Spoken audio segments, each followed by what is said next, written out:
దాన్ని దశల వారీగా పెంచుకెళ్తారు. ఇంకొక 2, 3 ఏళ్లైనా అలాగే కొనసాగనిస్తారు. యూరప్, అమెరికా దేశాలు వాళ్ళు ఎంత సంక్షోభంలో పడ్డా సరే చేసుకెళ్తారు. ఎందుకంటే వాళ్ళ ధరలు వాళ్ళకి పెరిగినా అక్కడ ఎలాంటి సమస్యలు వచ్చినా సరే ప్రస్తుతానికి ప్రజలు బాధపడ్డా వాళ్ళు శాశ్వతంగా రష్యాని వదిలించుకోవాలనుకుంటున్నారు. అలాగే వాళ్ళు ఒక సంపదని దోచుకోవాలనుకుంటున్నారు. ఒకప్పుడు ఇరాక్లో అత్యంత భయంకరమైన హైపర్సోనిక్ వెపన్స్ కంటే అత్యంత తీవ్రమైనటువంటి ఆయుధాలు ఉన్నాయని ప్రపంచాన్ని నమ్మించి ఇరాక్ మీద దాడి చేసి కనీసం ఓ శివం టపాకాయకి ఎక్కువ లక్ష్మీ టపాకాయకి తక్కువ అయినటువంటి అద్భుతమైన శబ్దం పేల్చేటువంటి బాంబులు కూడా లేవు అక్కడ. ఏ ఆటం బాంబులు లేవు, ఏ అణుబాంబులు లేవు, ఏ హైడ్రోజన్ బాంబులు లేవు. కానీ అవి ఉన్నాయని నమ్మించి చివరికి ఆ దేశం మీద దాడి చేసి ఇరాన్ని ముందుకు పెట్టి వెనకాల యూరప్ దేశాలు చేసి ఆ తర్వాతన ఏమైంది, ఆ దేశాధ్యక్షుడిని ఉరి కూడా తీసేశాక ఏం తేలింది, ఏమీ దొరకల ఫైనల్గా. కానీ అమెరికా వెనక్కి వెళ్ళిందా? అమెరికన్ సైన్యం ఇప్పటికే అక్కడే ఉంది. పేరుకి ఇరాక్ ప్రభుత్వం నడుస్తుంటుంది, ఇరాక్ ప్రజల చేత ఎన్నికైన ప్రభుత్వం. కానీ అమెరికా అండదండలతో ఉండేటువంటి ఇరాక్ ప్రభుత్వం మాత్రమే నడుస్తుంటుంది.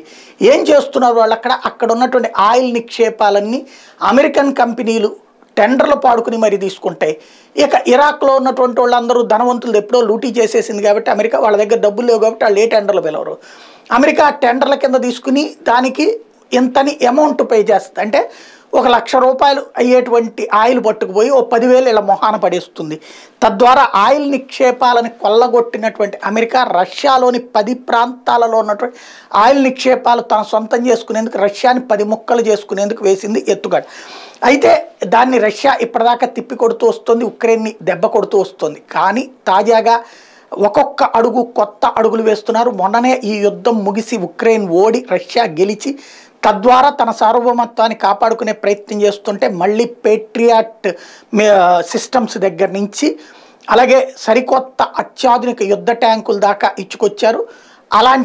అలాగే మిగ్ యుద్ధ విమానాలు లాంటి ఇచ్చుకొచ్చారు. ఇప్పుడు అవి కూడా దెబ్బతిని మళ్ళీ ఉక్రెయిన్ ఓటమి అంచుకు వెళ్తుంటే ఇప్పుడు F-16 యుద్ధ విమానాలు చాలా రోజులుగా ఏదైతే ఉక్రెయిన్ అడుగుతుందో అవి ఇవ్వడానికి ముందుకొచ్చింది బ్రిటన్తో పాటుగా నెదర్లాండ్స్.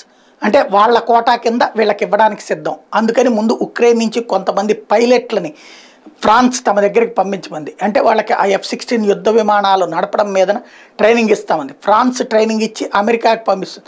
అమెరికా దగ్గర కూడా ట్రైనింగ్ తీసుకుంటారు. తీసుకున్నాక అమెరికా దగ్గర నుంచి కొన్న F-16 యుద్ధ విమానాలు ఫ్రాన్స్కి సంబంధించినటువంటి రఫేల్ కంటే పవర్ఫుల్ అన్నటువంటిది అమెరికా క్లెయిమ్ చేసేటువంటి ఆ యుద్ధ విమానాల్ని ఇప్పుడు ఇవ్వబోతున్నారు. అదే జరిగిందంటే అత్యంత ప్రమాదకరమైనటువంటి యుద్ధం పతాక స్థాయికి చేరుతుంది.